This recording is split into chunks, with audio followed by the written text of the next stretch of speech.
Le cinquième business, comme je vous ai dit en intro, c'est le business de la voix off.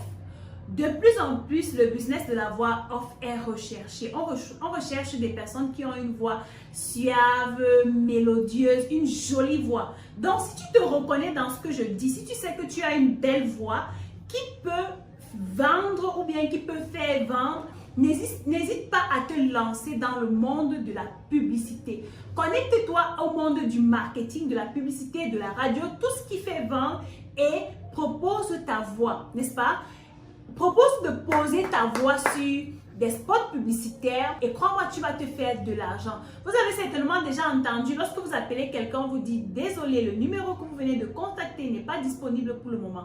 Je ne suis pas voix off, mais c'est tout simplement un exemple que je vous donne. Ce sont des personnes qui gagnent beaucoup d'argent. Je connais une Camerounaise qui est albinos et qui gagne beaucoup, je dis énormément d'argent au Cameroun avec sa voix off.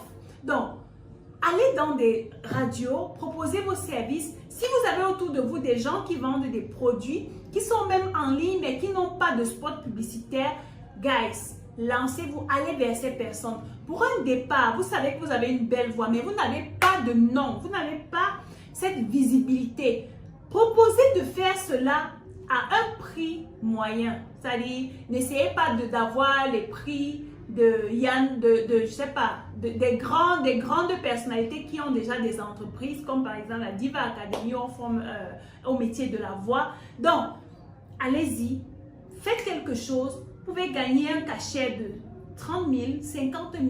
Le plus important ici n'est pas de gagner gros. Je vous ai dit, vous n'avez pas d'argent, donc n'espérez pas avoir beaucoup d'argent à la va-vite. Donc, commencez, gagnez un peu d'argent, développez la compétence, améliorez-vous, faites-vous un nom et dans un an, dans 2 ans, vous pourrez gagner des marchés de 300 000, 1 million, pourquoi pas. Le sixième business que je vais vous présenter ici, c'est le business des courses à la personne. Proposez-vous comme cette personne qui va faire des courses pour les ménages ou bien pour des entreprises. Ici, vous êtes en train de vendre votre temps par rapport à votre compétence, n'est-ce pas? Si vous connaissez les adresses des ministères, si vous savez comment on gère des dossiers ou des procédures administratives, si vous connaissez, si vous avez un carnet d'adresses chargé ou pas, allez vers des entreprises. Dans les entreprises, par exemple, l'assistante a toujours des rapports à rédiger, elle a toujours des choses à faire, elle est très occupée, elle n'a pas toujours le temps d'aller faire des dépôts, des dossiers dans des ministères et tout ça. Le boss est là à réfléchir à la stratégie de l'entreprise, donc il est toujours busy. Vous êtes un étudiant, vous n'avez pas de travail ou bien vous avez assez de temps, vous pouvez vendre votre temps en vous proposant d'aller faire des courses pour l'entreprise et gagner un salaire de base par mois. Par exemple, un SMIC par mois. Ou bien, vous repérez des ménages où le père démarre sa voiture tous les jours pour sortir le matin, la mère démarre sa voiture pour sortir tous les jours le matin, le chauffeur démarre sa voiture pour sortir avec les enfants pour aller à l'école. Et on se rend compte que dans ces maisons, le soir, ce sont les pizzas qu'on mange ou bien les côtelettes de porc sautées qu'on a achetées en route et tout ça, on n'a pas le temps. Donc, vous repérez ce genre de famille qui est toujours busy, toujours en train de courir.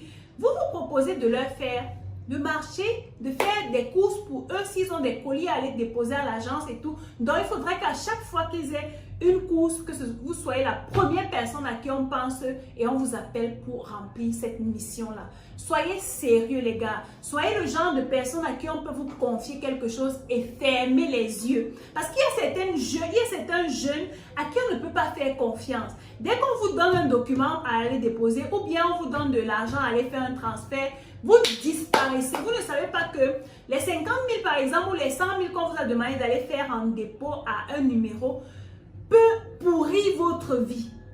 Croyez-moi, peut pourrir votre vie parce que vous ne savez pas ce que la personne va dire derrière. Donc, méfiez-vous. Quand vous faites ce genre de business, faites-le comme si c'était pour vous-même et croyez-moi, vous serez remboursé au centuple lorsque vous le faites bien. C'est vrai qu'il y a des gens qui aiment abuser, mais cependant, rassurez-vous toujours de faire votre travail. Vous savez, les principes dans la vie sont très importants. Quand vous avez vos principes et que vous décidez de ne pas les briser, quel que soit lambda, vous aurez toujours votre paix de l'âme. Vous serez toujours en paix avec vous-même parce que vous savez que vous avez bien fait.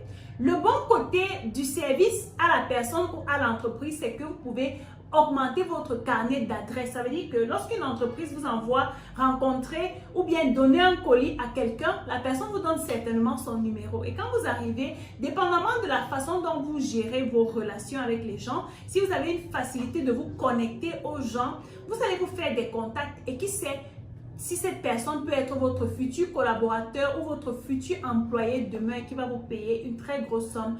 Qui sait donc, arrangez-vous toujours à faire des choses comme il se doit et à saisir les opportunités à temps. Parce que l'opportunité qui est passée ne reviendra plus jamais.